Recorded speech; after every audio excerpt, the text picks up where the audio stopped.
Sir, बदलापूरचे एक सोसायटीदार जे आहेत बाळामामा म्हात्रे, त्यांनी अनधिकृत ठरवली. खूप गोंधळ त्या ठिकाणी झाला होता. प्रकरण तुमच्या सुद्धा कानावरती आलंय. अनेक नागरिकांच्या तक्रारी आहेत. मी त्या सोसायटीला भेट देणार आहे. खरं तर काय डोक्यावर हात मारण्याच्यासारखी परिस्थिती आहे. म्हणजे लोकांनी कसा लोकप्रतिनिधी निवडून दिला आहे, मला कोणाचं नाव घ्यायचं नाही आणि कोणाच्या आकलेची तारेही तोडायची नाही. त्या बिल्डिंगला ओसी आहे. ती बिल्डिंग अनधिकृत आणि धोकादायक ही कशी काय ठरवू शकतो, एक लोकप्रतिनिधी कशी ठरवू शकतो, हे मला काही कळत नाही.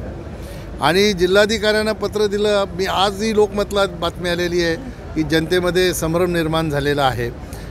आपलं काम काय आहे, एखादी इमारत जर धोकादायक बिल्डरच्या हितासाठी ठरवली जात असेल तर लोकप्रतिनिधी म्हणून आपण जनतेच्या पाठीशी उभं राहिलं पाहिजे. आणि सुस्थितीत असलेली इमारत धोकादायक ही कोणासाठी ठरवायची होती हेच काही कोणाला कळत नाही आहे. आणि म्हणून राजकारण करताना विकासाकडे केंद्रबिंदू ठेवून जर राजकारण केलं तर अशा गोष्टींकडे लक्ष द्यायला वेळ मिळत नाही.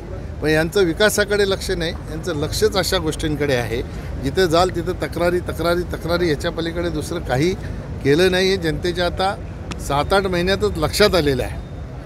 खऱ्या अर्थाने तिथं राहणाऱ्या सोसायटीच्या आपल्या रहिवाशांच्या पाठीशी खंबीरपणाने भारतीय जनता पार्टी उभी राहील. मी स्वतः 1-2 दिवसामध्ये तिथं जाऊन भेट देऊन त्यांना शाश्वत करणार आहे की तुम्हाला काही चिंता करण्याचं कारण नाही.